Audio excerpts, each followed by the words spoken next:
Hello guys. सो इस video में हम लोग जानेंगे कि जो बलूचिस्तान है, जो एक पाकिस्तान का पार्ट है या नहीं। पहले तो आप ये जानोगे, क्योंकि आप जानते हो कि इंडिया पाकिस्तान का वॉर तो चल रहा है, बट साथ ही में एक बलूचिस्तान भी एक ऐसी ग्रुप है जो बराबर से पाकिस्तान की आर्मी या पुलिस को परेशान कर रहा है, बार बार कर रहा है, और अच्छा भी है कर रहा है। क्यों कर रहा है? ठीक है, ये पाकिस्तान फोर्सेस अगेंस्ट ऐसा क्यों कर रहा है? बलूचिस्तान पार्ट है कि नहीं पाकिस्तान का? बाहर की कंट्री है क्या? क्यों ये एक सेपरेट स्टेट का डिमांड कर रहे हैं? कौन सा ग्रुप है बलूचिस्तान में जो ये डिमांड कर रहा है और डोमिनेंट है? क्या डिमांड्स हैं उनके, और पाकिस्तान का इन सब चीज़ों पर क्या स्टैंड है? हर चीज़ पे हम लोग एक करके बात करेंगे। चैट जीपीटी से ये मैंने क्वेश्चंस पूछे हैं और देखिए चैट जीपीटी ने कैसे बताया है। तो पहला क्वेश्चन मैंने पूछा था कि क्या बलूचिस्तान पाकिस्तान का पार्ट है? तो हाँ, बलूचिस्तान है पाकिस्तान का एक पार्ट। और मैं आपको बता दूं कि पाकिस्तान का ये सबसे बड़ा प्रोविंस है एरिया वाइज। 44% जो है पाकिस्तान के लैंड मास का 44% बलूचिस्तान में आता है। लेकिन यहाँ की पॉपुलेशन जो है वो सबसे कम है। यहाँ की पॉपुलेशन बहुत ही कम है। सो क्यों कॉन्फ्लिक्ट है बलूचिस्तान और पाकिस्तान के फोर्सेस के बीच में, ये क्वेश्चन है। बलूचिस्तान जो है पार्ट है पाकिस्तान का, बट वो पाकिस्तान की फोर्सेस से क्यों बार बार लड़ रही है, क्यों उनको बार बार मार रही है? सो ये बहुत ही लंबा ग्रीवेंस है। आंसर में यही बताया गया है कि पहले तो 1947 से पहले ये एक प्रिंसली स्टेट हुआ करता था, तो ये ऑटोनॉमस था, अपने खुद से चलाता था। पाकिस्तान ने जब पाकिस्तान के अंडर आ गया तो फिर इनकी ऑटोनॉमी छीन ली गई और इकोनॉमिक मार्जिनलाइजेशन हो गया। इकोनॉमिक मार्जिनलाइजेशन का मतलब कि यहाँ पे बहुत सारे मिनरल्स हैं, बट लोकल्स के लिए कुछ भी नहीं है। लोकल्स उसका कुछ नहीं कर सकते हैं। वहाँ की जो कल्चर है उसको सप्रेस किया जा रहा है, दबाया जा रहा है पाकिस्तान की गवर्नमेंट के द्वारा।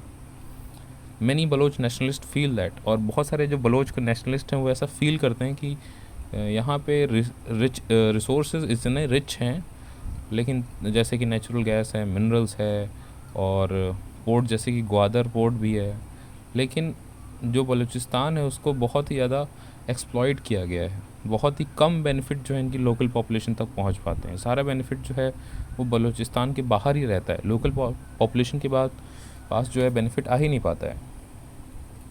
और इन्हीं सब ग्रीवेंसेस की वजह से, इन्हीं सब प्रॉब्लम्स की वजह से इंसर्जेंसी जो है 1948 से चलती ही आ रही हैं, चलती ही आ रही हैं। तो क्यों ये डिमांड कर रहे हैं एक सेपरेट स्टेट का? तो मैंने तो अभी आपको बता ही दिया क्या कारण थे, पर मैं फिर से बता रहा हूँ। एक बलोच पॉपुलेशन का एक सेगमेंट है बेसिकली जो नेशनलिस्ट हैं या सेपरेटिस्ट ग्रुप्स हैं, वो इंडिपेंडेंस चाहते हैं। किस लिए?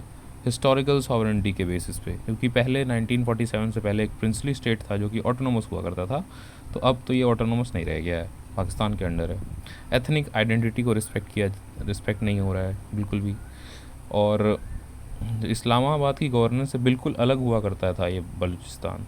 तो इन्हीं सब कारणों की वजह से जो है ये चाहते हैं कि सेल्फ़ रूल हो, और उनके जो रिसोर्सेज हैं इसके एरिया में वो खुद से वो कंट्रोल करें, बाहर वाले कंट्रोल ना करें, उनके लोकल्स को फ़ायदा हो। ठीक है, जिससे कि बलूचिस्तान फुली तरीके से इंडिपेंडेंट हो सके। अब कौन कौन से जो ग्रुप हैं जो बलूचिस्तान में जो डोमिनेंट हैं, तो उनमें से 3 ग्रुप्स हैं। एक है Balochistan liberation army BLA, Balochistan liberation front BLF, Baloch republican army BRA। और इनमें से जो BLA है, बलूचिस्तान लिबरेशन आर्मी, वो इंटरनेशनली रिकग्नाइज्ड है और सबसे ज़्यादा डोमिनेंट मानी गई है। अब इनके मेन डिमांड्स हैं क्या, आप ये देख लो। वो चाहते हैं कि इनकी जो पॉलिटिकल ऑटोनॉमी है और बढ़ा दी जाए या कंप्लीट इंडिपेंडेंस दे दी जाए। जो नेचुरल रिसोर्सेज से जो भी रेवेन्यू आता है उसका फेयर शेयर जो है इनको दिया जाए, जो कि नहीं दिया जा रहा है। तीसरा, लोकल गवर्नेंस में इनका कंट्रोल बढ़ाया जाए और सिक्योरिटी में भी इनका कंट्रोल बढ़ाया जाए, जो कि नहीं है। Protection and promotion of Baloch language and culture. जो बलोच का जो लैंग्वेज है या कल्चर है वो पूरा अलग है इस्लामाबाद के कल्चर से, तो उनको प्रोटेक्ट करिए और प्रमोट भी करने को ये कह रहे हैं। Cessation of alleged human rights abuse. बहुत ज़्यादा ह्यूमन राइट्स अब्यूज़ हो रहे हैं यहाँ पे, मिलिट्री ऑपरेशन हुआ करते हैं, तो ये सब कुछ डिमांड्स हैं जो तुरंत से तुरंत इनकी पूरी हो जानी चाहिए। अब पाकिस्तान का क्या स्टैंड है इन सब पे? पाकिस्तान ऑफिशियली ये कहता है कि बलूचिस्तान जो है वो कंट्री का एक पार्ट है, जैसे कि चाइना कहता है कि ताइवान भी हमारा पार्ट है, ठीक है, इनसेपरेबल पार्ट है कंट्री का। और कहते हैं कि जो इंसर्जेंसी हो रही है ये इंटरनल मिसमैनेजमेंट की वजह से हो रही है और कुछ फॉरेन इंटरफेरेंस की वजह से भी हो रही है, ऐसा उनका कहना है। और वो इंडिया को ब्लेम करते रहते हैं। और आप सबको पता है कि वो भिखारिस्तान की खुद की इतनी समस्याएं हैं कि वो क्या ही बताएं।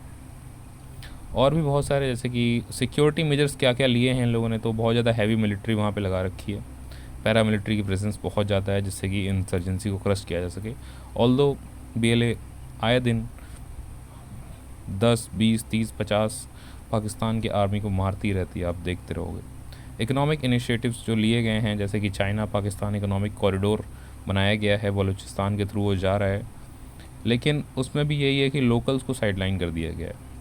डेवलपमेंट तो किया जा रहा है, कोशिश करी जा रही है भीख मांग मांग कर, लेकिन उसमें भी लोकल्स को साइडलाइन किया जा रहा है। Political reconciliation, occasionally offers of amnesty and promise of greater, कहते हैं कि हम आपको ऑटोनॉमी दे देंगे, सिर्फ प्रोमिस ही करते हैं लेकिन उसको कभी पूरा नहीं करते हैं और एक्सटेंड ही करते रह जाते हैं।